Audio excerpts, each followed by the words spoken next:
So here's what happened today, right? I woke up, scrolled through Twitter, and the first thing I see is Chainsaw Man's Part 2 release date. Of course, I'm excited, I'm ecstatic, and then go back to bed because why not? Wake up, here we are. July 13th is when Chainsaw Man Part 2 will be arriving. We've made it. It's been quite some time since the end of Part 1. I believe December of 2020 was the final chapter. And since then, we've been left up in the air with the acknowledgement of a Part 2. But unfortunately, we weren't really sure when we would get it. It's nice to finally have that confirmation that in under 3 weeks we'll be reading Chainsaw Man Part 2 and the new vision that Tatsuki Fujimoto is going to bring forward to the story. There's a lot of things that I want to talk about in regards to Part 2. I actually have some sort of list. I actually posted on Twitter some things to potentially expect from the story. But before any of that, some more information. At the beginning of July, we'll be getting more information regarding Chainsaw Man's future. So I assume this is going to be more so towards the anime, a specific release date and a trailer for it. It's going to be very nice. It'll be the first time we most likely see a full-fledged conceptualized trailer that's part of the actual show. Very good. I also have my fingers crossed we get some sort of artwork for Chainsaw Man Part 2. I'm not entirely sure if that's possible, but one can hope,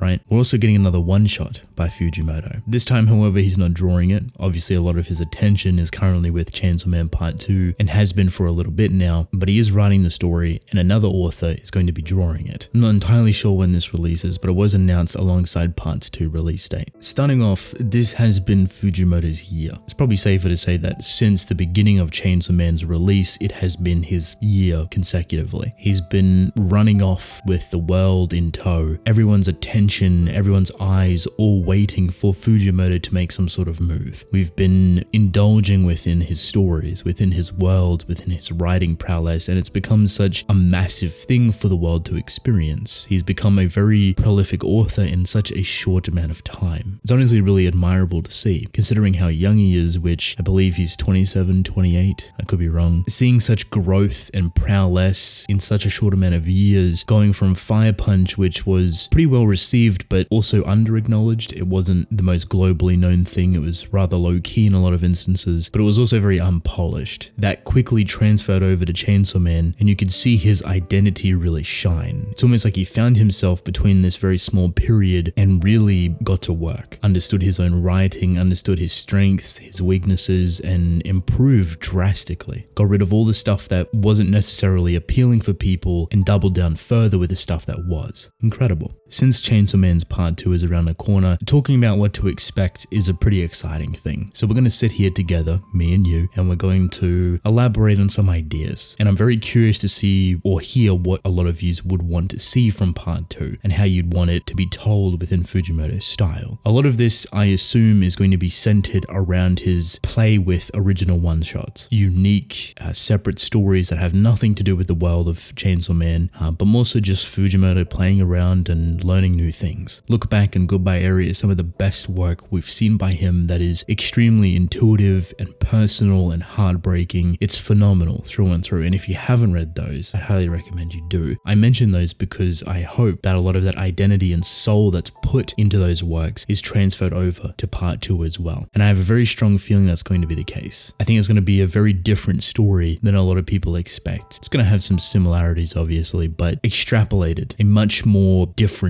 approach to what you maybe originally loved in Part 1. So a bit of important context, you might have found that a bit boring, apologies, but I do have an actual list here of certain things that I feel like is going to change, right? First and foremost, a tonal shift. I think the story is going to be drastically different emotionally for a lot of us. Chaos was a massive inhibitor. It was kind of the crux or the core of the story that drove everything forward within Part 1. Do I think that's going to be there? Definitely, but I do think it's going to be drastically reduced to more so focus very pinpoint and accurately on a lot of the darker elements, the exploration of Denji, for example, and his trauma, which is also mentioned here in my little list. This shift in tone is something to be expected. You can kind of see the similarities between all of his stories, but their tone is obviously entirely different. For me, the similarities between all of them connects back to Fujimoto's style of writing. It's very appealing, it's very intuitive, very identifiable. You read any of his works, cover up the name name of the author and you'd have a very high chance of guessing him first, especially if you've read any of his prior works. The next one I believe could happen is more of a focus on Denji's merge to a quote-unquote normal society. At the end of part 1, we've seen Denji starting to go to school. We also know that he's no longer working with Makima, so there's a chance he's working with other people, maybe Kishibe for example, or the octopus guy. Maybe he's just on his own. We're not entirely sure on where he sits when it comes to the business orientation and how much that could have scarred him, but he is going to school. This is a massive point of development for him and channels directly into his childhood. This is something that he's never had, something that he's never experienced, and he's going to kind of go through a quote-unquote normal lifestyle for a little bit, creating friends and meeting new people, potentially even falling in love again, and very importantly, learning. The whole school life for a lot of people may not sound entertaining, but for a moment, think about where Denji came from. His past, his trauma, losing his mother, his abusive father, fighting for his life at such a young age, having no one, not even having a home, killing devils for money as a child, not being able to experience the world or the comfort of a home or the benefit of a human friendship, until obviously he found Pochita, which filled that void for him. Mentally, emotionally, even spiritually, he's very stunted as an individual. So school will help him learn about these things, the normality of a lot of stuff that he's never had. It helps kind of access his trauma little by little. It's probably going to be very overwhelming at first, but as you can see by the end of the story, there's this love and appreciation that the Chainsaw Devil actually has. There could be a point where it goes to his head, where it becomes influential, where it spreads to his school, and maybe he becomes iconic, a hero, someone that's worshipped even. We don't know how that would affect him on a personal level, so it'd be very exciting to explore that avenue. The next one I kind of already merged in there, which was unraveling his trauma. I think there's going to be more of a showcase on this, of a spotlight, so to speak. We got a very beautiful understanding of it within part 1, but it was underneath the main story. So Fujimoto told you that it was basically there, but he didn't give you access to it. If you wanted to understand Denji's trauma more, his past, his history,